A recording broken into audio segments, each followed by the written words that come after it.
Di September tahun 2025, Aula D4 di Universitas Stanford remang-remang, cahaya proyektor menyinari satu sudut papan tulis, tempat kalimat ekspor UAF Indonesia. 5.000 unit ke Korea Selatan baru saja muncul. Profesor David Morrison mengerutkan kening, jari-jarinya mengetuk pelan tepi meja. Di usianya yang ke-52, dengan 25 tahun meneliti drone mulai dari NASA hingga Pentagon, ia sudah terbiasa melihat startup melebih-lebihkan pencapaian. Tetapi angka 5.000 bukan 500, bukan 3.000 membuatnya berhenti sejenak. Angka di layar itu terasa mustahil, hantu di dalam mesin teknologi global yang selama ini ia pahami dengan baik. Bagi Profesor David Morrison, ini lebih dari sekadar data. Ini adalah retakan pertama di dunia yang ia kira sudah ia kuasai sepenuhnya. Dan di dalam retakan itu, masa depan sebuah bangsa dengan 270 juta jiwa sedang ditulis ulang dalam sunyi. Indonesia? Sarah Chen, mahasiswi PhD-nya, memiringkan kepala, suaranya campuran antara rasa ingin tahu dan skeptis. Saya kira mereka hanya memproduksi minyak kelapa sawit dan tekstil, Profesor. Morrison mengangguk pelan. Gadis itu hanya menyuarakan apa yang ada di benaknya. Dalam peta teknologi drone global yang telah ia gambar selama 2 dekade, Indonesia hanyalah titik kecil, sebuah negara yang dikenal karena sumber daya alamnya, bukan sebagai pemain teknologi. DG dari Tiongkok mendominasi 70% pasar sipil. Amerika Serikat dan Israel memimpin di bidang militer. Turki baru saja membuat gebrakan dengan Bayraktar TB2. Sementara Indonesia, tidak ada yang pernah menyebut namanya. Slide berikutnya muncul. Memorandum of Understanding, ditandatangani pada 12 Agustus 2025 di Seoul. Disaksikan oleh Presiden Joko Widodo, Perdana Menteri Korea Selatan Han Duck-soo, Perusahaan Astra International, Mitra Air Mobility Technologies, Produk drone kargo angkut berat, muatan 60 hingga 300 kg, tingkat komponen dalam negeri 85%. Mata Morrison terpaku pada angka 85%. Angka itu berarti mereka tidak hanya merakit. Mereka merancang sendiri, memproduksi komponen inti sendiri. Jarinya menggeser layar iPad, membuka Google Scholar, dan mengetik cepat. Astra International Indonesia Drone Semiconductor, 230 hasil. Tidak banyak, tapi bukan berarti kosong. Sarah, tolong verifikasi ini. Suara Morrison memberat. Cari laporan dari Reuters, Bloomberg, sumber kredibel manapun yang mengonfirmasi kesepakatan ini. Jika ini benar, kita telah melewatkan sebuah potongan puzzle yang sangat besar. Gadis itu mengangguk, membuka laptopnya. Suara ketikan keyboard yang cepat menenggelamkan helaan napas Morrison. Ia menatap kembali ke slide. Sebuah negara di Asia Tenggara, dengan GP per kapita sekitar $4.000, baru saja menandatangani kontrak ekspor teknologi tinggi ke Korea Selatan, salah satu dari 4 raksasa semikonduktor dunia. Ini tidak sesuai dengan skenario manapun yang pernah ia pelajari. Osha, ada sesuatu yang sedang berubah, dan Morrison yang pernah menasihati 3 presiden Amerika Serikat tentang strategi drone, tiba-tiba menyadari bahwa ia tidak pernah mengajukan pertanyaan yang tepat tentang Indonesia.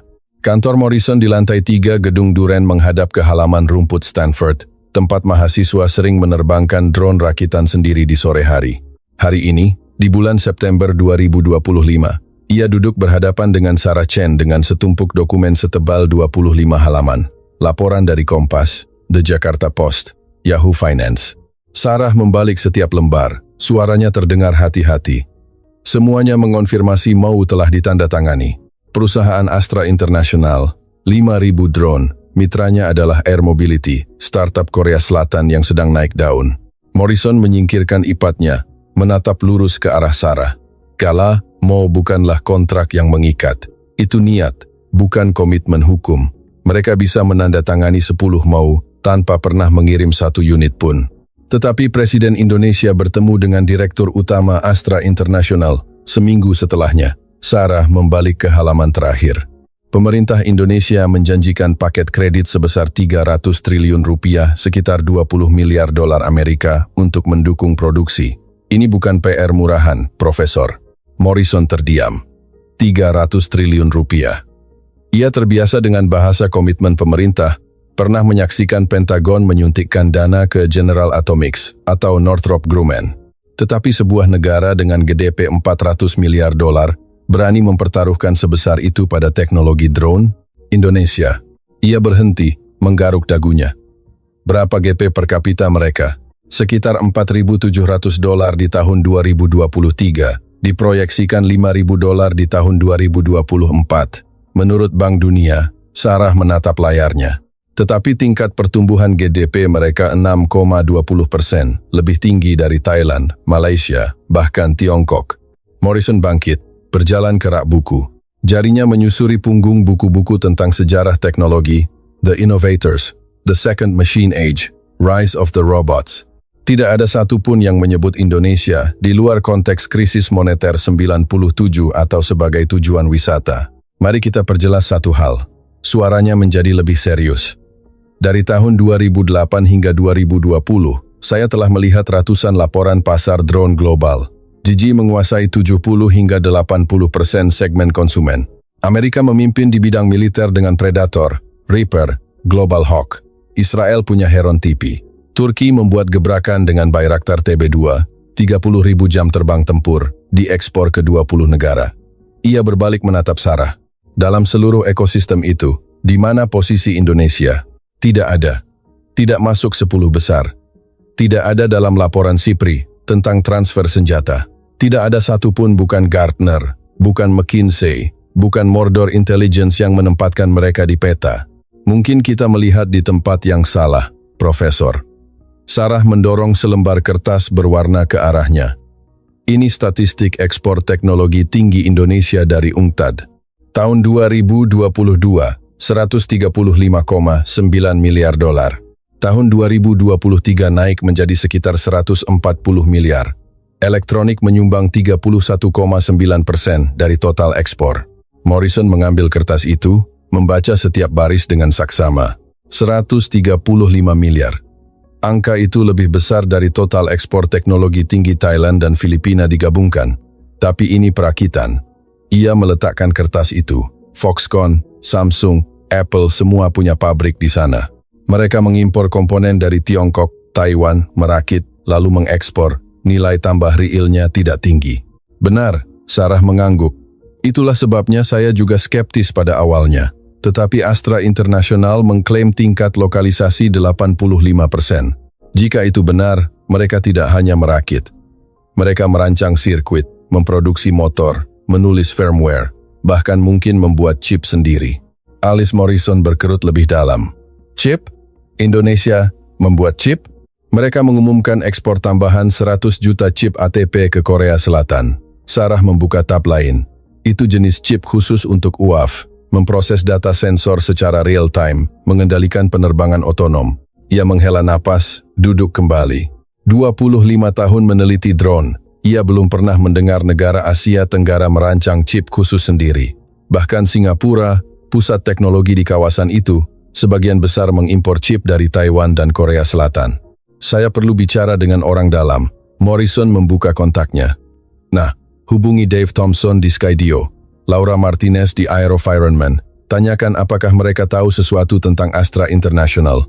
Jika Indonesia benar-benar melakukan ini, kita sedang melewatkan cerita besar. Sarah mencatat di buku catatannya. Ada satu detail aneh lagi, Profesor. Direktur utama Astra International, Bapak Joni Bunarto Tejondro, mengatakan mereka memulai riset drone sejak 2016. Hampir 10 tahun RRD, sebelum mendapatkan kontrak pertama. Morrison mengangkat kepala. 10 tahun? 10 tahun, ulang Sarah.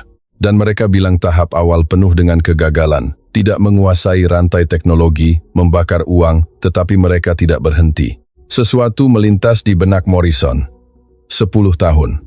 Di industri teknologi Amerika, 10 tahun adalah 3 siklus hidup startup. Sangat sedikit perusahaan yang bertahan setelah 3 tahun merugi, apalagi 10. Tetapi jika seseorang cukup gigih, cukup fokus. Baiklah, ia berdiri, berjalan ke jendela, menatap ke halaman rumput. Sebuah drone rakitan terbang tak menentu, nyaris menabrak pohon. Kita akan selidiki ini dari awal. Saya ingin tahu siapa Astra International, apa yang mereka lakukan selama 10 tahun terakhir, dan mengapa Korea Selatan yang memesan, bukan negara lain. Pertanyaan terakhir itu menggantung di udara. Di luar, Drone rakitan itu jatuh ke rerumputan.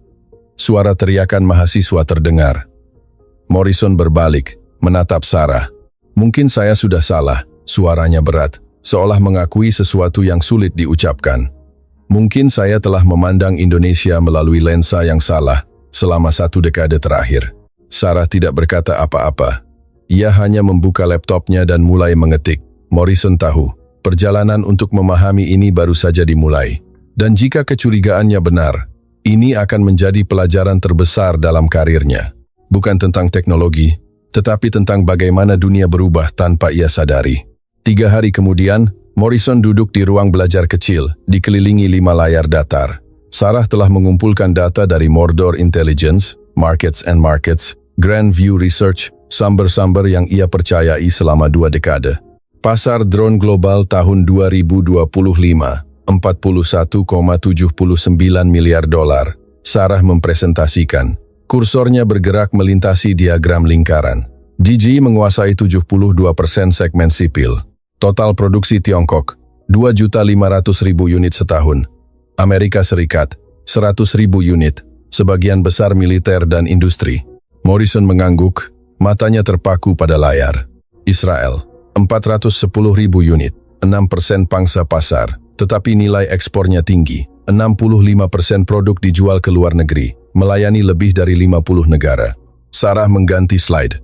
Turki, 400.000 unit, 5% pangsa pasar. Bayraktar TB2 sukses besar di Karabakh, Ukraina, Libya, dan Indonesia? Tanya Morrison. Suaranya masih skeptis. Sarah berhenti. Tidak ada data dari laporan-laporan ini. Tidak muncul di 10 besar, bahkan tidak ada di catatan kaki. Morrison menghela napas, bersandar di kursinya. Itu yang saya duga. Jika mereka tidak ada dalam laporan, ada 2 kemungkinan. 1, mereka terlalu kecil untuk diukur. 2, mereka sengaja menyembunyikan diri. Atau kemungkinan ketiga, Sarah menatapnya. Mereka baru saja mulai mengekspor. Kesepakatan dengan Korea Selatan adalah yang pertama. Morrison mengangguk pelan. Itu masuk akal. Tapi dari tidak muncul di peta hingga mengekspor 5.000 drone, jaraknya terlalu besar. Seperti atlet yang belum pernah berkompetisi secara internasional, tiba-tiba langsung masuk final Olimpiade. Coba kita lihat rantai pasoknya. Ia menunjuk ke layar lain. DJI berhasil karena seluruh rantai pasoknya berada di satu wilayah di Tiongkok.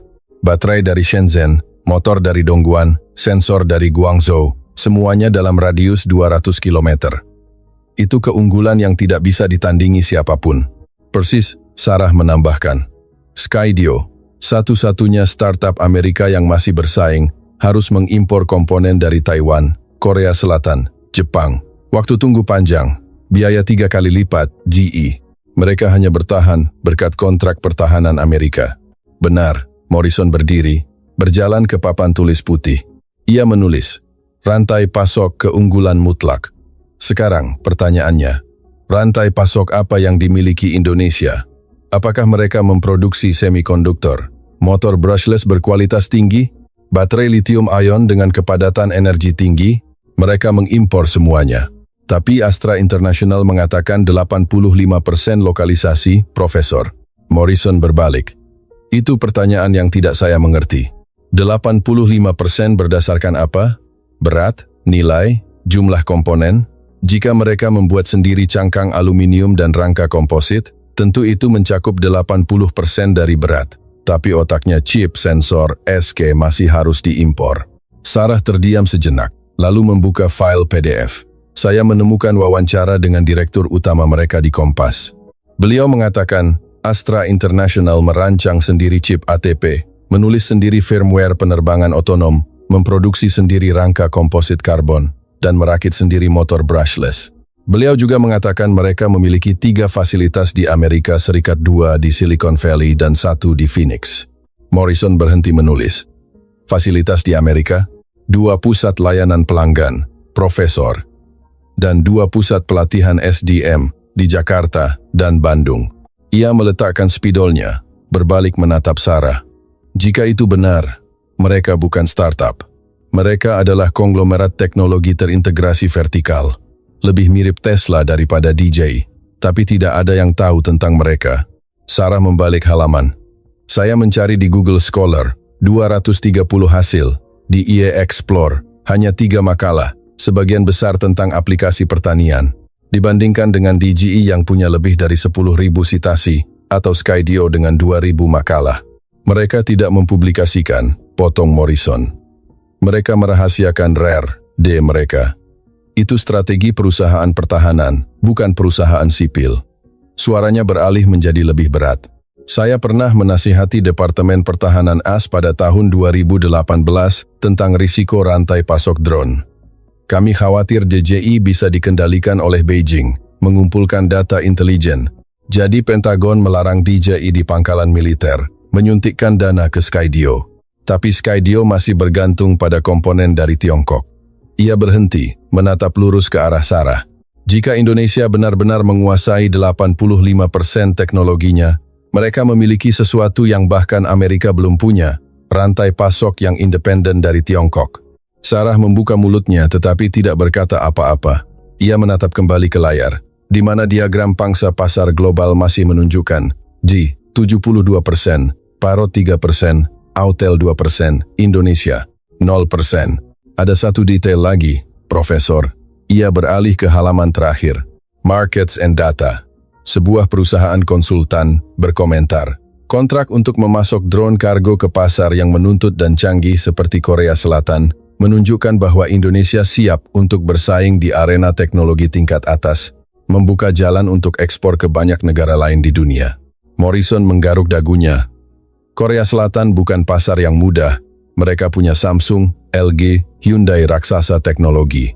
Mereka tidak membeli berdasarkan sentimen atau politik. Mereka membeli karena kinerja dan nilai. Jadi mengapa mereka memilih Indonesia? Tanya Sarah. Morrison terdiam. Itulah pertanyaan yang menghantuinya. Dalam 30 tahun bekerja dengan NASA, Pentagon, dan Stanford, ia belum pernah melihat sebuah negara melompati anak tangga teknologi. Anda tidak bisa melompat dari merakit ponsel ke merancang chip khusus tanpa fondasi. Kecuali jika. Sarah, cari tahu sejarah Astra International. Suaranya tegas. Cari tahu apa yang mereka lakukan sebelum 2016. Dari mana sumber dananya. Saya perlu tahu persiapan apa yang telah mereka lakukan selama 10 tahun terakhir. Sarah mengangguk, mengetik cepat di laptopnya. Morrison kembali ke jendela, menatap keluar. Langit California cerah tanpa awan, tetapi di dalam kepalanya, badai sedang terbentuk. Jika Indonesia, sebuah negara yang selama ini ia anggap sebagai ekonomi perakitan, benar-benar menguasai teknologi drone, apa artinya itu? Apakah itu berarti model inovasi yang hanya datang dari Amerika, Israel, dan Tiongkok yang ia yakini selama 30 tahun mungkin salah? Dan jika ia salah tentang Indonesia, tentang berapa banyak negara lain ia juga salah? Pertanyaan itu tidak memiliki jawaban. Belum. Seminggu kemudian, Morrison menerima email dari Dave Thompson, CEO Skydio, temannya selama 20 tahun sejak masa di MIT. Subjeknya, R. Astra International, Indonesia. Anda harus lihat ini. Ia membuka lampiran, sebuah laporan analisis teknis setebal 22 halaman, yang disusun oleh tim engineering Skydio, setelah menghadiri Forum Ekonomi Indonesia Korea Selatan bulan Agustus lalu. Halaman pertama. Foto drone Sky Guardian, berwarna abu-abu putih, rangka kokoh, rentang sayap 4,4 meter. Morrison memperbesar foto. Detail pengerjaannya tajam, sambungan las rapi, permukaan komposit karbon mengkilap. Tidak terlihat seperti prototipe, lebih seperti produk produksi massal. Halaman 2, spesifikasi teknis. Sky Guardian. Muatan, 200 kg. Kecepatan terbang, 10 hingga 15 meter per detik. Waktu terbang, 45 hingga 60 menit, tergantung muatan. Jangkauan, 30 km dalam mode transportasi, 50 km dalam mode pengintaian. Sensor, lidar, kamera termal, radar penghindar rintangan. Penerbangan, otonom penuh dengan GPS RTK. Tingkat komponen dalam negeri, 85%. Morrison berhenti di baris terakhir. 85%. Angka itu terus berulang. Ia beralih ke halaman 3, analisis detail. Rincian lokalisasi menurut laporan Astra International. Rangka komposit, diproduksi di Indonesia. Resin epoksi diimpor dari Korea Selatan. Motor brushless, dirakit di Indonesia. Lilitan tembaga diimpor dari Tiongkok. Magnet and defab diimpor dari Jepang. ESC dirancang di Indonesia. PCB diproduksi di Indonesia. Flight controller, chip ATP dirancang sendiri. Firmware ditulis sendiri. Baterai lithium-ion diimpor dari LG. Sensor LiDAR diimpor dari Lifox. Kamera diimpor dari Sony. Modul GPS diimpor dari U-Blox. Penilaian Skydio. Lokalisasi 85% masuk akal jika dihitung berdasarkan nilai tambah, bukan jumlah komponen. Astra International menguasai teknologi inti, desain aerodinamis rangka, firmware penerbangan otonom, dan chip pengendali. Komponen impor sebagian besar adalah komponen komoditas yang tersedia di pasar global. Morrison membaca ulang kalimat terakhir 3 kali. Komponen komoditas, itu poin kuncinya. Baterai, sensor, kamera, siapapun bisa membelinya. Tetapi merancang rangka, menulis firmware, mengintegrasikan sistem itulah know-how yang sesungguhnya. Ia beralih ke halaman berikutnya. Sebuah paragraf yang dicetak tebal. Perbandingan dengan DG Agrasti 100. DG Agrasti 100, muatan 40 liter larutan, efisiensi 20 hektar. Sky Guardian, muatan 200 kg, dapat mengangkut barang padat, kotak, karung, peralatan medis. Aplikasi, dioptimalkan untuk pertanian, Astra dioptimalkan untuk logistik dan bantuan darurat. Kesimpulan, Astra tidak bersaing langsung dengan DG. Mereka memilih segmen yang berbeda, kargo angkut berat, di mana DG belum kuat. Morrison bersandar di kursinya. 200 kg. Angka itu lebih besar dari sebagian besar drone sipil di pasar. Skydio X10, produk tercanggih Dave, hanya mampu membawa 5 kg peralatan. Ia mengangkat telepon, menelepon Dave. 3 kali dering, suara yang akrab terdengar. David? Sudah baca laporannya? Baru saja, Morrison menatap kembali ke layar. Dave, pertanyaan langsung. Astra International ini nyata, atau hanya vaporware? Dave tertawa kecil. Saya juga berpikir begitu awalnya. Tapi kami punya orang yang hadir di pameran di Seoul. Mereka melihat drone-nya secara langsung, menyentuhnya, bahkan melihat demonya. Itu bukan maket, bukan CG. Itu produk nyata, bisa terbang, bisa angkut 200 kg barang. Morrison terdiam sejenak. Kenapa saya tidak pernah mendengar tentang mereka sampai sekarang?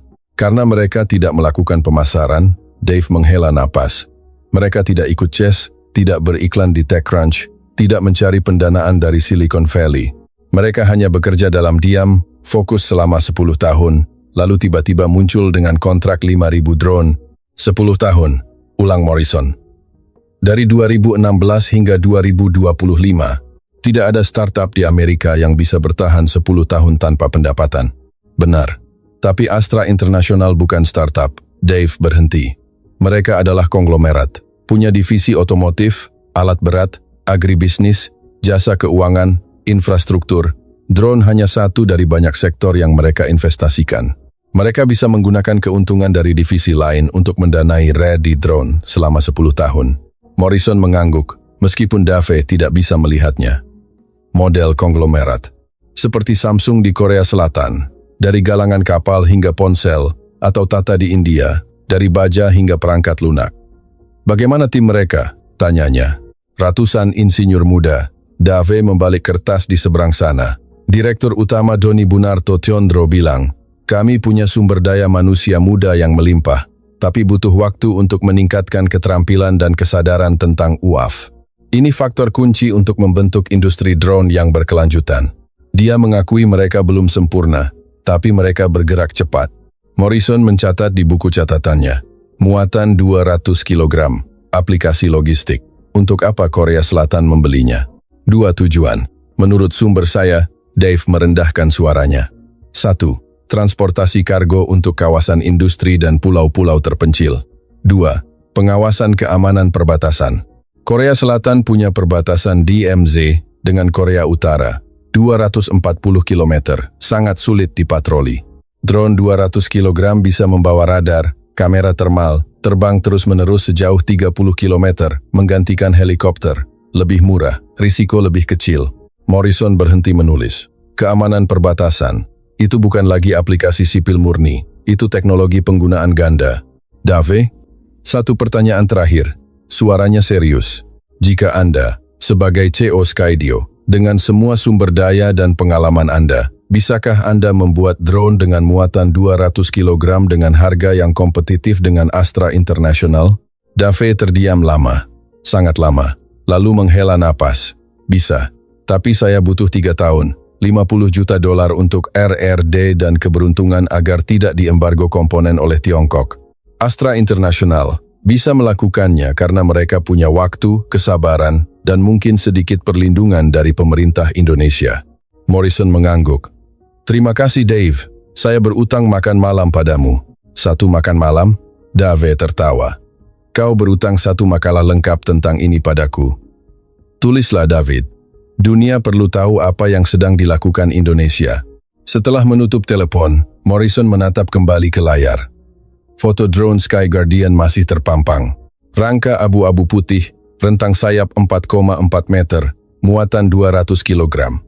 Ia tiba-tiba menyadari bahwa ia baru saja menyaksikan sebuah titik balik sejarah. Bukan revolusi yang bising, tetapi perubahan yang sunyi dan gigih dari sebuah negara yang pernah ia remehkan. Dan itu membuatnya gelisah. Karena jika ia, seorang ahli drone terkemuka dunia, bisa melewatkan Indonesia, berapa banyak hal lain yang sedang ia lewatkan. Oktober 2025, Morrison duduk di aula Stanford, berhadapan dengan 20 mahasiswa pasca sarjana mata kuliah AA247. Sistem UAV canggih. Slide pertama, studi kasus, ekspor drone Indonesia, anomali atau tren. Hari ini kita akan menganalisis sebuah cerita yang tidak biasa. Ia menyalakan pointer ke gambar drone Sky Guardian. Sebuah perusahaan Indonesia baru saja menandatangani kontrak ekspor 5.000 drone ke Korea Selatan. Pertanyaannya, apakah ini pengecualian yang beruntung atau tren yang telah kita abaikan? Sarah Chen, yang sekarang menjadi asisten pengajar, berdiri untuk presentasi. Kami telah memverifikasi melalui 6 sumber independen. Kompas, The Jakarta Post, Yahoo Finance, Reuters, Markets and Markets, dan laporan langsung dari Skydio. Kesimpulannya, produknya nyata, dan klaim lokalisasi 85% juga memiliki dasar. Seorang mahasiswa mengangkat tangan. Tapi Profesor, 85% lokalisasi tidak berarti 85% teknologi canggih. Mereka bisa saja membuat sendiri cangkang aluminiumnya, tapi chipnya masih diimpor dari Intel atau Qualcomm. Morrison mengangguk. Pertanyaan bagus. Sarah, tolong jawab. Sarah mengganti slide. Astra International mengklaim merancang sendiri chip ATP. Kami belum memiliki akses ke datasheet detailnya, tetapi mereka memiliki 3 fasilitas di Amerika Serikat, 2 di Silicon Valley, 1 di Phoenix. Mereka juga menandatangani kontrak ekspor 100 juta chip ATP ke Korea Selatan bersamaan dengan kontrak drone. Mahasiswa lain angkat bicara. 100 juta chip, itu jumlah yang sangat besar. Apple hanya mengirimkan 200 juta iPhone setahun, masing-masing dengan sekitar 10 chip khusus. 100 juta chip ATP bisa berarti 10 juta drone. Atau, kata Morrison, mereka menggunakan 10 chip per drone, atau mereka menjual chip ke banyak pelanggan lain selain Korea Selatan. Keheningan menyelimuti ruangan. Morrison membiarkan keheningan itu berlangsung. Ini adalah teknik mengajarnya, agar mahasiswa berpikir sendiri, mengajukan pertanyaan sendiri. Akhirnya, seorang mahasiswi keturunan Korea, Minji Park, mengangkat tangan. Profesor, saya menelepon ke Seoul dan bertanya pada ayah saya. Beliau bekerja di Kementerian Perdagangan. Beliau mengonfirmasi bahwa Korea Selatan memang sangat tertarik dengan drone logistik untuk pulau-pulau terpencil dan daerah pegunungan. Biaya transportasi dengan helikopter terlalu tinggi, $3.000 per jam terbang. Drone 200 kg hanya membutuhkan $300 untuk listrik dan perawatan per perjalanan. Morrison mengangguk. 10 kali lebih murah. Itu alasan ekonomi yang jelas. Tapi, Minji berhenti. Ayah saya juga bilang Korea Selatan bisa saja membeli dari Tiongkok, lebih murah. DG punya drone pertanian dengan muatan 40 kg seharga $15.000. Mengapa tidak membeli 5 drone DJI daripada 1 drone Astra 200 kg? Karena muatan bukan satu-satunya faktor, jawab Sarah. Drone 200 kg bisa membawa 1 palet kargo utuh tanpa perlu dibagi-bagi, menghemat waktu pengemasan, mengurangi kesalahan. Selain itu, Astra memiliki kemampuan kustomisasi sesuai permintaan. Itu sesuatu yang DJI tidak lakukan untuk pelanggan kecil. Morrison berjalan ke papan tulis. Ia menulis, muatan 2 kg versus 40 kg, perbedaan aplikasi. Pikirkan tentang logistik. Ia berbalik ke kelas. Satu kotak bantuan medis beratnya 150 kg. DJI Agras tidak bisa mengangkatnya. Anda harus membaginya menjadi 4 perjalanan.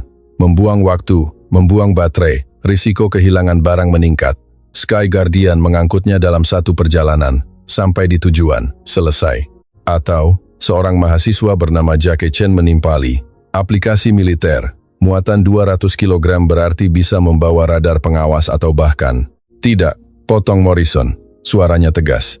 Kita tidak membahas aplikasi persenjataan di sini. Astra International menjual produk sipil dengan lisensi yang jelas.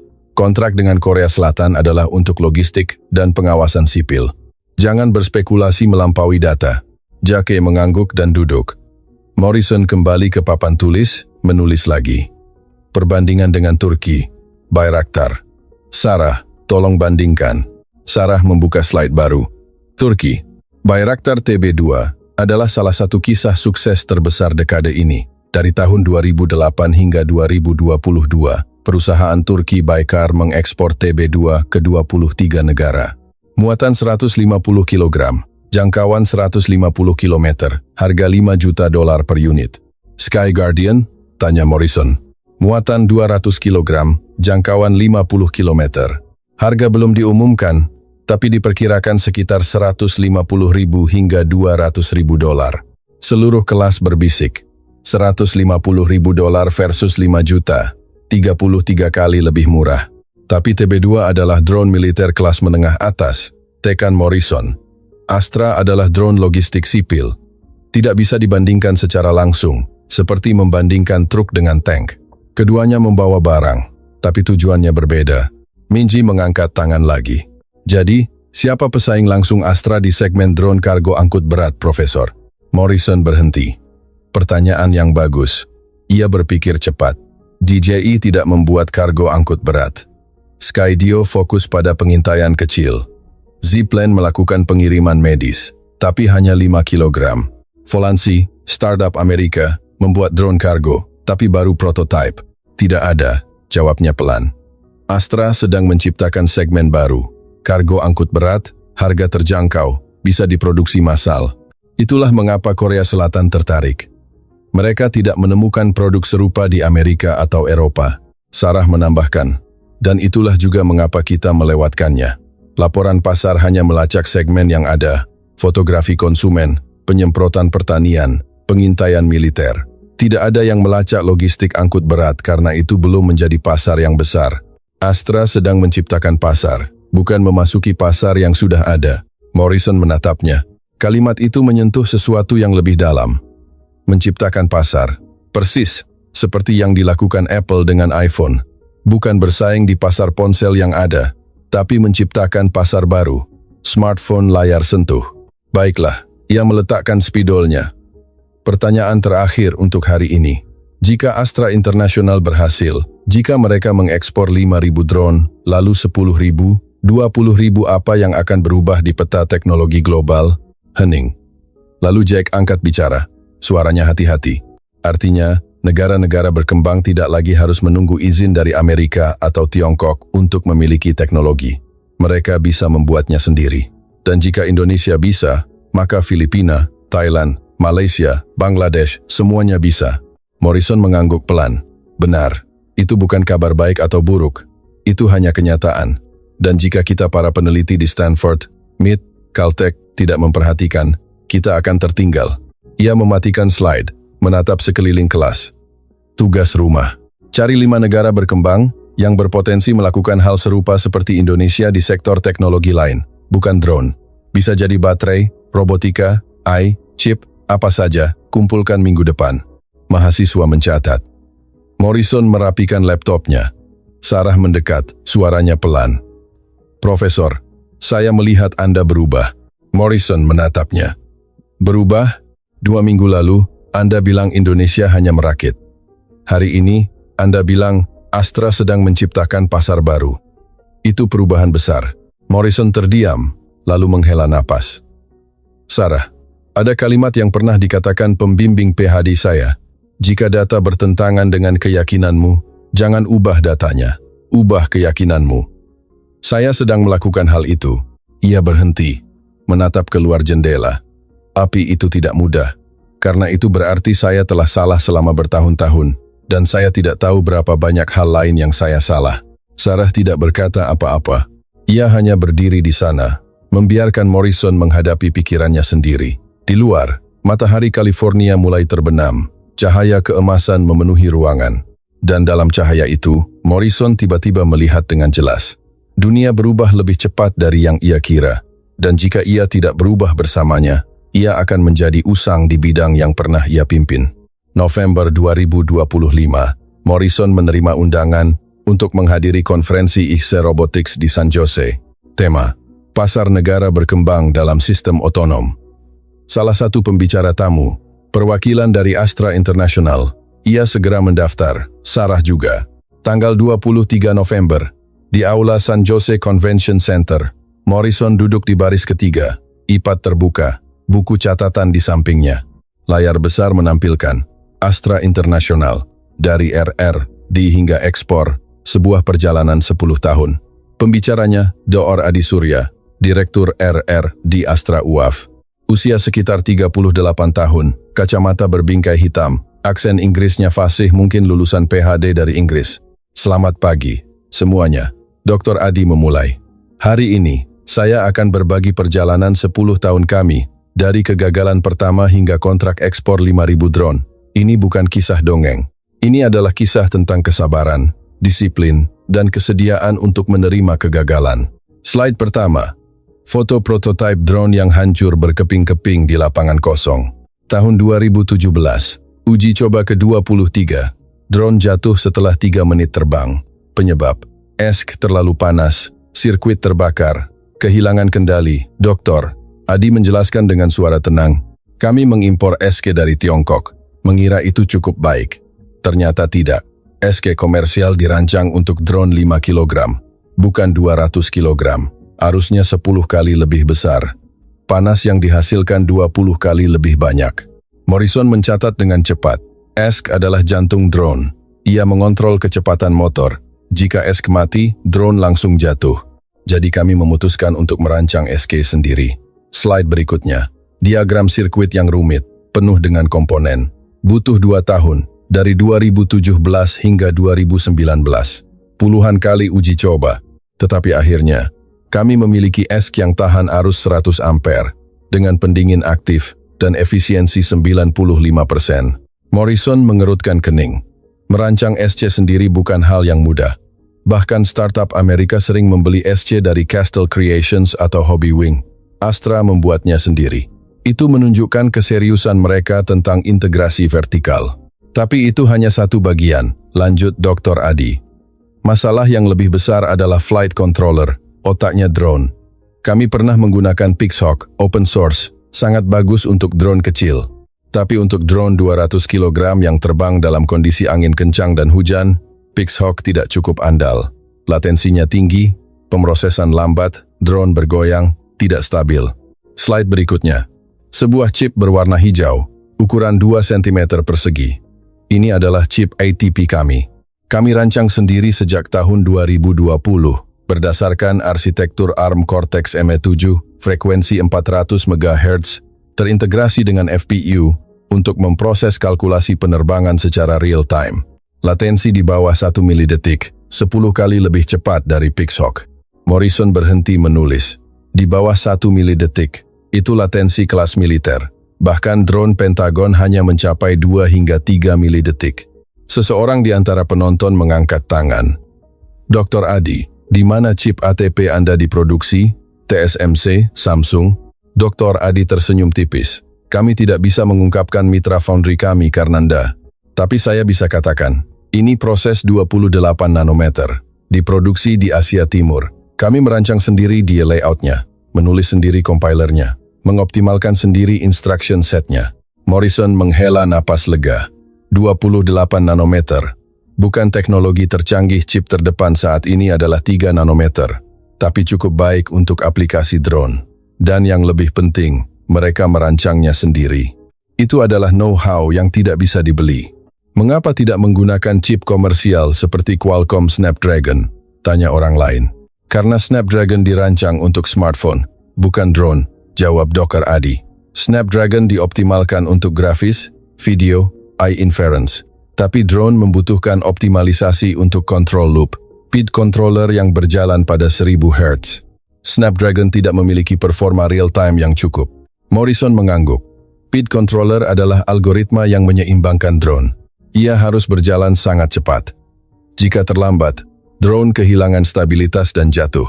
Selain itu, Dr. Adi mengganti slide. Chip ATP kami mengintegrasikan fitur keamanan bawaan, watchdog timer, sensor redundan, mode failsafe. Jika GPS kehilangan sinyal, ia otomatis beralih ke mode optical flow. Jika baterai lemah, ia otomatis mencari titik pendaratan teraman dalam radius 5 km. Morrison mencatat, fitur keamanan kelas militer. Ini bukan drone mainan. Ini adalah perangkat industri yang andal. Akhirnya, Dr. Adi berhenti, menatap sekeliling hadirin. Saya tahu banyak dari Anda berpikir, Indonesia membuat chip? Tidak mungkin. Saya mengerti. Kami juga pernah berpikir begitu di tahun 2017. Tapi kenyataannya adalah, merancang chip tidak sesulit yang orang kira jika Anda tahu persis aplikasi Anda. Ia berhenti agar kalimat itu meresap. Intel, Qualcomm, Nvidia. Mereka merancang chip untuk tujuan umum. Itu sangat sulit. Tapi kami hanya merancang chip untuk drone. Sangat spesifik. Itulah keunggulan kami. Morrison melirik Sarah di sebelahnya. Gadis itu sedang mencatat dengan cepat. Sementara ia sendiri sedang berpikir. Dr. Adi, benar. Chip khusus lebih mudah dirancang daripada chip umum jika Anda memahami domain Anda dengan baik. Sekarang tentang angka 100 juta chip ATP yang diekspor ke Korea Selatan, Dr. Adi mengganti slide. Ini bukan hanya untuk drone. Kami menjual chip ini ke perusahaan lain yang membuat robot pertanian, kendaraan otonom, perangkat IoT industri. ATP adalah platform chip yang bisa dikustomisasi untuk banyak aplikasi. Morrison menggaruk dagunya. 100 juta chip. Jika setiap chip berharga $5, estimasi rendah itu berarti pendapatan $500 juta, bukan angka kecil untuk perusahaan dari negara berkembang. Sesi tanya jawab dimulai. Morrison mengangkat tangan. Profesor David Morrison, Stanford, ia memperkenalkan diri. Dr. Adi, saya punya satu pertanyaan. Mengapa Astra International tidak mempublikasikan makalah? Saya mencari di Explore, Arxiv. Hanya ada 3 makalah tentang aplikasi pertanian. Tidak ada makalah tentang chip ATP atau algoritma penerbangan. Mengapa? Dr. Adi tersenyum, seolah sudah menunggu pertanyaan itu. Profesor Morrison, jawabannya sederhana. Kami tidak punya waktu. Dari 2017 hingga 2025, seluruh tim fokus membuat produk, bukan menulis makalah. Mempublikasikan makalah bagus untuk karir akademik, tapi tidak membuat drone bisa terbang. Ia berhenti, suaranya menjadi lebih serius. Selain itu, kami bekerja di pasar yang kompetitif. Jika kami mempublikasikan detail algoritma kami, pesaing akan menirunya. Kami harus melindungi IP kami. Itulah sebabnya, kami hanya mempublikasikan hal-hal yang tidak sensitif. Morrison mengangguk. Jawaban yang masuk akal. Di industri, IP adalah senjata. Tapi, ia melanjutkan, jika tidak mempublikasikan, bagaimana dunia bisa percaya bahwa teknologi Anda benar-benar bagus? Bagaimana Anda membangun kredibilitas? Dr. Adi tertawa kecil. Profesor, kami tidak butuh dunia untuk percaya. Kami hanya butuh pelanggan kami untuk percaya. Dan Korea Selatan telah percaya. Mereka menandatangani kontrak 5.000 drone. Itulah kredibilitas terbaik. Seluruh aula bertepuk tangan. Morrison juga, bukan karena setuju, tapi karena menghormati kepercayaan diri itu. Presentasi berakhir. Morrison menemui Dr. Adi di belakang panggung, berjabat tangan, bertukar kartu nama. Dr. Adi, saya sangat terkesan, kata Morrison jujur. Saya telah meneliti drone selama 25 tahun, tapi belum pernah melihat perusahaan dari negara berkembang bisa melakukan ini. Dr. Adi tersenyum. Terima kasih, Profesor. Tapi sejujurnya, kami bukan negara berkembang yang melakukan keajaiban. Kami hanya melakukan apa yang harus dilakukan setiap perusahaan teknologi. Yang gigih, menerima kegagalan dan perbaikan terus-menerus. Indonesia atau Amerika, tidak masalah. Yang penting adalah prosesnya. Morrison terdiam. Kalimat itu menyentuh sesuatu yang lebih dalam. Prosesnya, ia mengulang dalam hati. Bukan sumber daya, bukan modal, tapi proses. Benar, Dr. Adi mengangguk. Kami tidak punya uang sebanyak Skydio atau DGE. Tapi kami punya waktu 10 tahun dan kesediaan untuk gagal 23 kali sebelum berhasil. Itulah keunggulan kami. Morrison berjabat tangan sekali lagi, lalu pergi. Dalam perjalanan kembali ke Stanford, ia duduk di dalam mobil, menatap keluar jendela. Sarah yang menyetir, tidak berkata apa-apa, membiarkannya berpikir. Akhirnya, Morrison menghela napas. Sarah, saya rasa saya salah. Salah tentang apa, Profesor? Salah tentang Indonesia. Salah tentang negara-negara berkembang. Salah tentang siapa yang bisa melakukan teknologi tinggi. Ia berhenti. Saya selalu berpikir teknologi tinggi hanya datang dari Amerika, Israel, Jepang, Jerman. Negara lain hanya merakit, meniru. Tapi Astra International membuktikan, jika Anda punya proses yang benar dan kesabaran yang cukup, negara manapun bisa melakukannya. Sarah mengangguk pelan. Jadi, apa yang Anda pikirkan sekarang, Profesor? Morrison menatapnya. Saya pikir saya perlu menulis sebuah makalah, bukan tentang drone, tapi tentang bagaimana kita telah salah memahami dunia selama 30 tahun terakhir. Desember 2025, Morrison duduk di kantor pribadinya, pintu tertutup, telepon dimatikan. Di hadapannya, setumpuk dokumen setebal 200 halaman. Semua yang ia dan Sarah temukan tentang Astra International, dari tahun 2016 hingga 2025, ia membuka halaman pertama, sebuah wawancara dengan Direktur Utama, Joni Bunarto Tjondro, di majalah Indonesia Investment Review, September 2017. Kami memulai riset UAF pada tahun 2016 dengan tim 20 insinyur. Tahun pertama, penuh kegagalan. Kami tidak menguasai rantai teknologi. Membeli komponen dari Tiongkok, merakit, uji coba, jatuh. Kami ulangi 20 kali. Saya pernah berpikir, apakah kita sedang membuang-buang uang? Morrison menggarisbawahi kalimat terakhir. Membuang-buang uang. Ia memahami perasaan itu. Berapa banyak startup teknologi yang pernah ia nasihati menyerah setelah 5 kali gagal. Tapi Astra bertahan hingga percobaan ke-23. Halaman berikutnya, lini masa detail. 2016. Tahap belajar. Membeli drone komersial. Membongkarnya. Mempelajari strukturnya, menguji motor brushless dari Tiongkok. Gagal, karena terlalu panas. Menguji baterai lithium-ion, cukup baik. Memutuskan untuk impor jangka panjang. Kesimpulan, harus merancang sendiri rangka, SC, dan flight controller. 2018, 2019, tahap kegagalan berulang. Merancang S versi 1, terbakar setelah 30 detik. Merancang versi 2, bertahan 5 menit. Efisiensi rendah 70%. Merancang rangka komposit karbon, pecah saat benturan ringan. Belajar cara membuat komposit dari ahli Jerman yang disewa sebagai konsultan. Biaya Roma, $20 juta tanpa pendapatan. Morrison berhenti membaca. $20 juta dalam 2 tahun tanpa produk yang bisa dijual. Itu tingkat kesabaran yang sangat sedikit dimiliki perusahaan Amerika. Sebagian besar investor akan menarik dana setelah 5 kali gagal. 2020, titik balik pertama. SC versi 5 berhasil. Efisiensi 92%, tahan 100 ampere. Flight controller menggunakan Pixhawk open source, masih belum cukup baik untuk angkut berat. Keputusan, harus merancang chip sendiri. Merekrut 20 insinyur chip dari Taiwan, Korea Selatan dan Indonesia. Anggaran RD meningkat menjadi $30 juta setahun. Morrison menatap langit-langit. $30 juta setahun. Skydio, startup Amerika yang paling dihargai, hanya berhasil mengumpulkan $200 juta dalam 10 tahun. Astra membakar uang dengan kecepatan yang sama, tapi tidak ada yang pernah mendengar tentang mereka.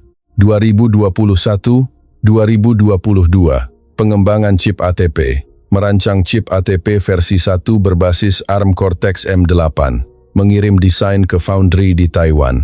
Menerima sampel chip setelah 4 bulan, pengujian berhasil. Drone terbang stabil dengan chip ATP, latensi turun dari 5 milidetik menjadi 0,8 milidetik. Mulai uji lapangan. Terbang dalam hujan, angin kencang, suhu tinggi. Morrison mencatat, latensi 0,8 mAh, terobosan. Ini angka yang bahkan laboratorium militer AS perjuangkan. 2023. Persiapan produksi massal. Membangun pabrik di Jakarta dan Bandung. Menyiapkan lini perakitan dengan kapasitas 1.000 drone per bulan. Uji sertifikasi. Terbang 100 jam terus-menerus tanpa kesalahan. Mulai mencari pelanggan internasional. Tidak berhasil. Tidak ada yang percaya pada merek Indonesia. Morrison mengerutkan kening. Tidak ada yang percaya. Itu persis rintangan terbesarnya. Teknologi yang baik tidak cukup. Anda butuh merek, reputasi, rekam jejak. Astra tidak punya apa-apa. 2024. Perubahan strategi. Alih-alih menjual drone lengkap, mereka mulai menjual chip ATP. Berpartisipasi dalam pameran teknologi di Seoul, Singapura, Tokyo. Bertemu dengan mitra Korea Selatan, Air Mobility, startup baru yang belum punya chip bagus. Astra menawarkan untuk memasok chip ATP dan desain referensi. Air Mobility menyesuaikannya untuk pasar Korea Selatan. Air Mobility menguji chip, terkesan dengan latensi dan fitur keamanannya. Morrison mengangguk. Ini strategi yang cerdas. Alih-alih bersaing langsung, mereka berkolaborasi, memasok komponen inti agar mitra bisa membangun merek. Agustus 2025, terobosan. Air Mobility mengusulkan kontrak yang lebih besar. Tidak hanya membeli chip, tapi juga drone lengkap. Alasan. Korea Selatan butuh drone logistik darurat untuk pulau-pulau terpencil, tidak punya waktu untuk mengembangkan sendiri. Astra setuju. Mau untuk 5.000 drone, nilai diperkirakan 200 hingga 300 juta dolar, ditandatangani di Seoul, disaksikan oleh Presiden Joko Widodo dan Perdana Menteri Korea Selatan. Tambahan kontrak ekspor 100 juta chip ATP. Morrison meletakkan penanya. 9 tahun. Dari 2016 hingga 2025, 9 tahun kegagalan, pembelajaran, perbaikan, kegigihan. Lalu, dalam 1 minggu di bulan Agustus, semuanya berubah. Ia teringat kalimat yang pernah diucapkan Steve Jobs. Orang berpikir fokus berarti mengatakan ya pada hal yang harus Anda fokuskan. Tapi bukan itu artinya. Itu berarti mengatakan tidak pada ratusan ide bagus lainnya.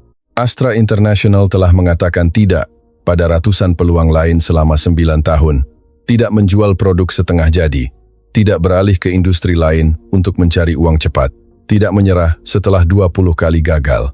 Mereka hanya fokus pada satu hal, membuat drone angkut berat terbaik yang mereka bisa, dan sekarang mereka menang. Morrison membuka laptop, mulai menulis email untuk Dave Thompson di Skydio.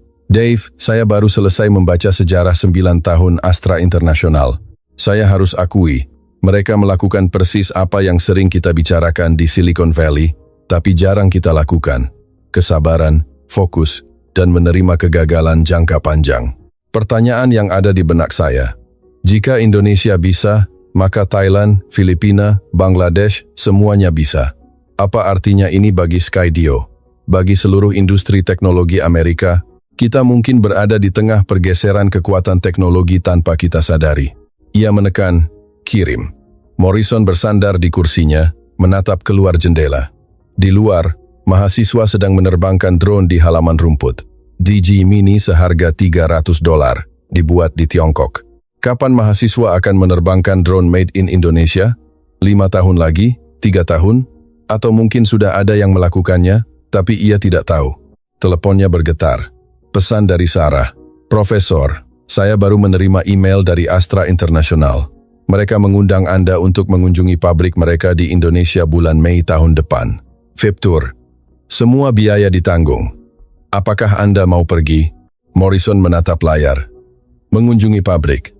Melihat dengan mata kepala sendiri bagaimana mereka bekerja. Berbicara dengan para insinyur. Memahami prosesnya. Ia mengetik balasan. Setuju. Pesan tiket untuk kita berdua. Sarah membalas segera.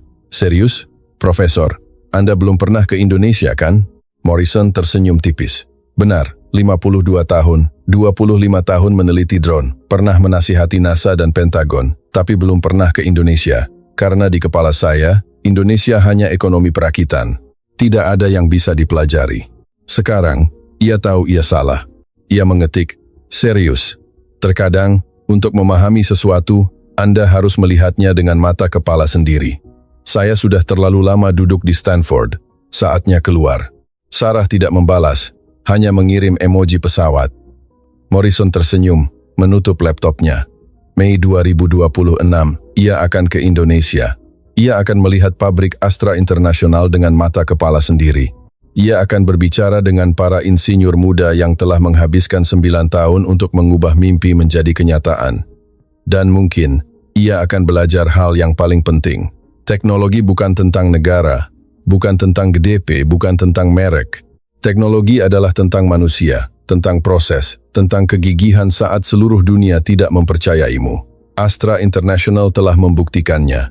Sekarang, Morrison ingin mengerti bagaimana mereka melakukannya. 2 minggu kemudian, Morrison duduk di ruang seminar kecil di Stanford bersama 4 orang. Sarah Chen, Dave Thompson dari Skydio, Laura Martinez dari Aerovironment, dan Michelle Zhang, seorang analis dari Goldman Sachs yang khusus melacak industri drone global. Terima kasih sudah datang. Morrison membuka slide pertamanya. Hari ini kita akan menganalisis sebuah studi kasus, Astra International, dibandingkan dengan model sukses lainnya di industri drone. Pertanyaannya, apakah Astra sebuah anomali atau sebuah pola yang perlu kita perhatikan? Dave Thompson angkat bicara lebih dulu. David, sebelum kita mulai, saya mau terus terang. Skydio khawatir. Bukan tentang Astra, bersaing langsung mereka di angkut berat, kami di pengintaian, tapi tentang presidennya. Jika Indonesia bisa, 10 negara lain akan menyusul. Pasar akan terfragmentasi. Morrison mengangguk. Itu persis yang ingin saya diskusikan. Michael, Anda punya data? Michael Zhang membuka laptopnya. Saya sudah melacak industri drone sejak 2015. Ini pertama kalinya saya melihat perusahaan dari negara berkembang bukan Tiongkok mengekspor drone dalam jumlah besar ke negara maju. Biasanya arusnya terbalik. Israel, Tiongkok mengekspor ke Indonesia, Thailand, Filipina. Angka spesifiknya? Tanya Morrison.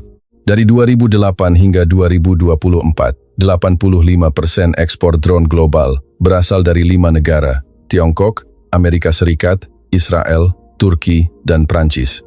15% sisanya tersebar dari Jepang, Korea Selatan, Jerman, Inggris, Indonesia, 0%. Michael mengganti slide. Tapi di tahun 2025, dengan kontrak 5.000 drone, Astra International akan menguasai sekitar 0,3% pangsa pasar global, dihitung berdasarkan unit. Tidak besar, tapi cukup untuk muncul di radar. Laura Martinez dari Aerovironment, perusahaan spesialis drone militer untuk Pentagon, menyela. Yang lebih mengkhawatirkan adalah, jika Astra bisa membuat drone sipil, mereka bisa membuat drone militer. Indonesia punya sejarah pertahanan yang kuat. Jika mereka memutuskan masuk ke segmen UAV taktis, mereka akan bersaing langsung dengan Aerovironment, Elbit. Morrison menatapnya. Tapi Astra belum membuat drone militer. Mereka hanya membuat logistik sipil. Belum, tekan Laura. Tapi jarak antara drone logistik 200 kg dengan drone taktis pembawa roket itu tipis. Cukup ganti sensor, tambahkan sistem penargetan, dan Anda punya UCAV. Morrison terdiam. Ia benar. Teknologi penggunaan ganda selalu menjadi isu sensitif. Drone sipil bisa dengan mudah diubah menjadi senjata. Tapi mari kita kembali ke perbandingan model. Ia mengganti slide. Dave, Skydio mengikuti model apa? Dave menjawab, model klasik Silicon Valley. Mengumpulkan dana dari VC $220 juta dalam 10 tahun. Fokus pada RD, penerbangan otonom berbasis AI. Target pasar, industri dan pertahanan AS. Harga tinggi, setiap drone $15.000 hingga $40.000, tapi kinerjanya bagus. Laura, Aerovironment, model kontraktor pertahanan, kata Laura. Kami tidak menjual ke pasar terbuka, hanya ke pemerintah AS dan sekutunya melalui FMS. Setiap drone Puma harganya $50.000 hingga $100.000. Margin tinggi, tapi pasar sempit. Michael D., dominasi pasar massal. Michael mengklik mouse-nya. DG menjual 2 juta drone setahun, harga dari $300 hingga $5.000. Keunggulan, rantai pasok terpusat di Tiongkok, biaya produksi rendah, R&D cepat. Kelemahan, dilarang di AS karena kekhawatiran keamanan. Morrison mencatat di papan tulis, Skydio, didanai VC, pasar premium, AeroVironment, kontraktor pertahanan, hanya pemerintah, margin tinggi, GE, produksi massal, biaya rendah, dominan, Astra International. Ia berbalik ke kelompok itu. Model apa yang mereka ikuti? Hening. Tidak ada yang langsung menjawab. Akhirnya, Sarah angkat bicara. Mereka tidak mengikuti model manapun. Mereka hibrida. Morrison menatapnya. Jelaskan. Astra tidak menggalang dana dari VC. Mereka mendanai sendiri dari bisnis lain. Mereka tidak bermain di pasar massal seperti DG. Mereka bermain di ceruk pasar, angkut berat. Mereka tidak hanya menjual ke pemerintah, mereka juga menjual ke perusahaan swasta. Mereka membuat drone lengkap sekaligus menjual chip ATP sebagai platform. Ia berhenti, berpikir. Jika harus dibandingkan, mereka lebih mirip Samsung. Konglomerat terintegrasi vertikal, punya chip dan produk akhir, menargetkan banyak pasar sekaligus. Dave mengangguk pelan. Itu sebabnya mereka berbahaya. Mereka tidak bergantung pada satu sumber pendapatan. Jika drone tidak laku, mereka masih punya chip. Jika chip tidak laku, mereka masih punya divisi lain. Mereka bisa menanggung kerugian jangka panjang tanpa bangkrut. Dibandingkan dengan Turki, Bayraktar, tanya Morrison. Michael menjawab, Bayraktar adalah kisah sukses yang berbeda. Mereka membuat drone militer, didukung kuat oleh pemerintah Turki yang membeli dalam jumlah besar, lalu mengizinkan ekspor. Harga $5 juta untuk sebuah TB2. Tapi sudah terbukti di medan perang. Karabakh, Ukraina, Libya. Itu kredibilitas yang tidak bisa dibeli. Astra belum punya kredibilitas medan perang, tunjuk Laura. Mereka hanya punya satu kontrak dengan Korea Selatan. Belum ada yang menguji drone mereka dalam kondisi ekstrem di dunia nyata. Morrison mengangguk. Benar. Tapi Bayraktar juga mulai dari sana. Kontrak pertama dengan militer Turki tahun 2008. 15 tahun kemudian, mereka jadi merek global. Astra bisa mengikuti jalan yang sama, atau tidak. Bayraktar punya keuntungan, kata Dave. Turki anggota NATO, hubungan baik dengan Eropa dan Timur Tengah. Hubungan internasional Indonesia lebih kompleks. Mereka bukan sekutu AS, tapi juga waspada terhadap Tiongkok. Posisi geopolitik mereka adalah keuntungan sekaligus batasan. Morrison menambahkan di papan tulis, geopolitik, faktor penting. Baiklah, kesimpulannya, ia berbalik ke kelompok itu. Astra International tidak seperti siapapun. Mereka bukan Skydio, bukan DG, bukan Bayraktar. Mereka model baru. Konglomerat dari negara berkembang, terintegrasi vertikal, mendanai sendiri, menargetkan banyak pasar. Pertanyaannya, bisakah model ini diskalakan? Michael menjawab, tergantung pada dua faktor. 1. Apakah Korea Selatan puas dengan 5.000 drone pertama? Jika ya, Astra akan punya rekam jejak, bisa menjual ke negara lain. 2. Apakah Astra punya kapasitas produksi yang cukup? 5.000 drone dalam 3 tahun berarti 1.700 drone setahun, 140 drone sebulan. Itu skala industri, bukan startup. Mereka punya pabrik di Jakarta dan Bandung, kata Sarah. Kapasitas maksimum 1.000 drone sebulan, menurut dokumen mereka. Jika benar mereka bisa menyelesaikan kontrak Korea Selatan dalam 5 bulan, bukan 3 tahun.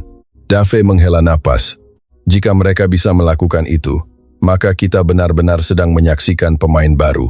Dan, bukan hanya di industri drone. Di seluruh manufaktur teknologi tinggi di Asia Tenggara. Laura menyela, Departemen Pertahanan AS perlu memperhatikan, jika Indonesia mengekspor drone ke Korea Selatan, sekutu AS, itu berarti teknologi mereka cukup baik untuk standar keamanan Korea Selatan. Itu sinyal yang kuat. Morrison mengangguk. Ia menatap kembali ke papan tulis, di mana semua model terdaftar, Skydio, DG, Bayraktar, AeroVironment, dan The Astra model. Satu pertanyaan terakhir. Ia berbalik ke kelompok itu. Jika Anda adalah CEO sebuah perusahaan teknologi di Filipina, Thailand, atau Malaysia, apa yang Anda pelajari dari Astra International? Hening. Lalu Sarah angkat bicara, suaranya pelan. Belajar bahwa Anda tidak harus berada di Silicon Valley, tidak harus menggalang dana ratusan juta dolar dari VC, tidak harus menunggu izin dari Amerika atau Tiongkok untuk memiliki teknologi. Anda hanya butuh kesabaran, fokus, dan kesediaan untuk gagal 23 kali sebelum berhasil. Morrison menatapnya, lalu ke sekeliling kelompok itu. Tidak ada yang membantah, karena mereka semua tahu ia benar. Dunia sedang berubah. Dan kali ini, perubahan itu tidak datang dari Silicon Valley. 22 Desember 2025, Simposium Internasional Future of Autonomous Systems di Universitas Stanford. 500 peserta, profesor, CEO startup, perwakilan Pentagon, investor, jurnalis. Morrison adalah pembicara utama. Judul presentasinya, Rare Thinking Innovation Geography, Lessons from Indonesia's Drone Industry. Ia melangkah ke atas panggung, cahaya lampu menyorotnya, mikrofon terpasang di kerah bajunya. Slide pertama muncul, foto drone Sky Guardian terbang di atas laut biru dengan latar belakang pegunungan Raja Ampat. Selamat pagi, semuanya. Morrison memulai. Suaranya berat tapi jelas. Hari ini, saya akan berbicara tentang sesuatu yang saya yakini salah selama 30 tahun. Seluruh aula hening. Tidak ada yang menyangka seorang profesor Stanford penasihat NASA akan memulai dengan pengakuan kesalahan. Selama 30 tahun, saya percaya bahwa inovasi hanya terjadi di tempat-tempat dengan ekosistem yang tepat. Silicon Valley, Boston, Tel Aviv, Shenzhen, tempat di mana ada VC, universitas ternama, dan rantai pasok yang matang. Saya percaya bahwa negara-negara berkembang hanya bisa mengejar ketertinggalan dengan meniru, dengan merakit produk orang lain. Ia berhenti, menatap sekeliling. Saya salah. Slide berikutnya. Lini masa Astra International dari 2016 hingga 2025. Ini adalah kisah sebuah perusahaan Indonesia. Ini adalah sebuah konglomerat yang mendanai dirinya sendiri, melakukan dalam sunyi selama 9 tahun, gagal 23 kali, lalu tiba-tiba muncul dengan kontrak ekspor 5.000 drone ke Korea Selatan. Ia mengganti slide. Saya sempat berpikir ini adalah sebuah anomali, sebuah pengecualian yang beruntung. Tapi setelah 3 bulan riset, saya menyadari ini bukan pengecualian. Ini adalah sebuah pola yang telah kita abaikan. Slide. Diagram perbandingan lini masa di Skydio, 10 tahun. DG, 12 tahun. Astra International, 9 tahun. Waktu tidak jauh berbeda. Tapi pendekatannya sangat berbeda.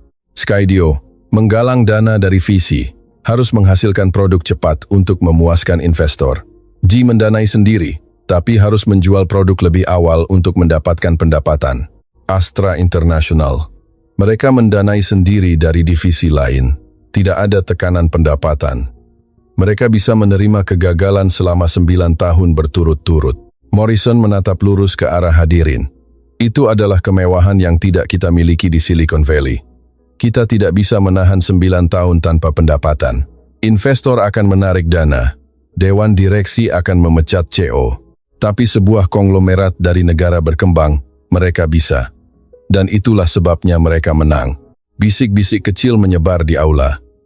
Morrison membiarkan keheningan itu berlangsung beberapa detik.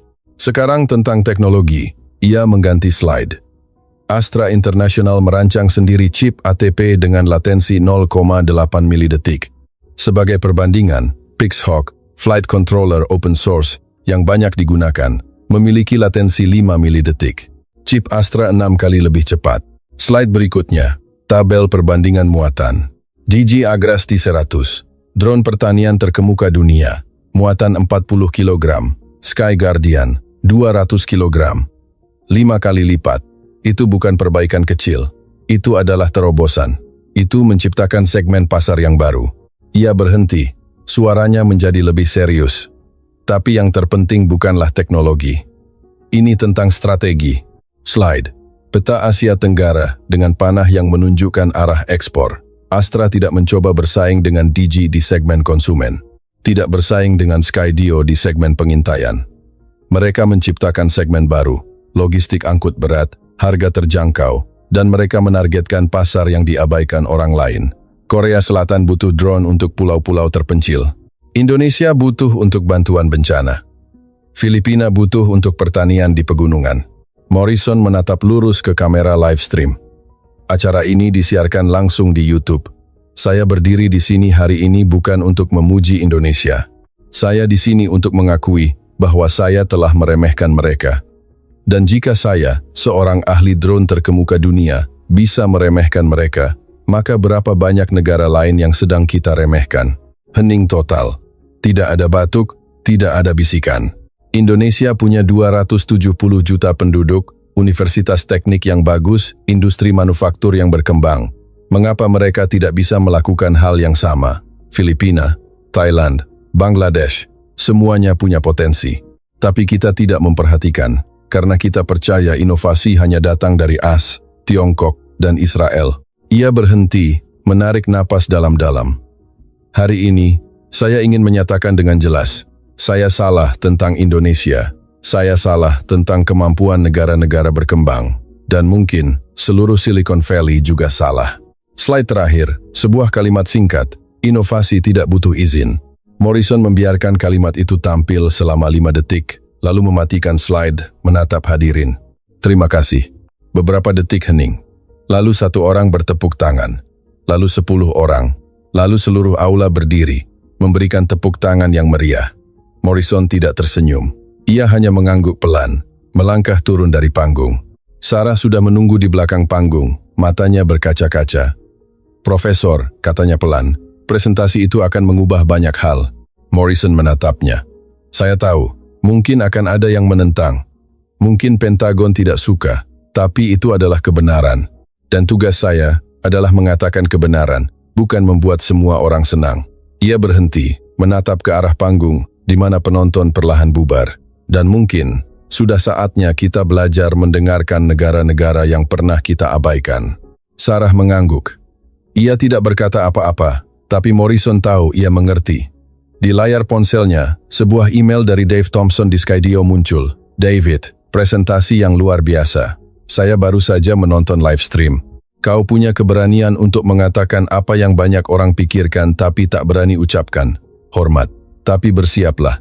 Akan ada reaksi keras dari mereka yang tidak ingin status quo berubah. Tetap kuat. Morrison selesai membaca, mematikan layar. Ia tahu Dave benar. Akan ada reaksi keras dari perusahaan-perusahaan Amerika, dari para analis, dari mereka yang percaya Amerika harus selalu memimpin. Tapi ia telah mengatakan apa yang ia yakini. Dan itu satu-satunya hal yang penting.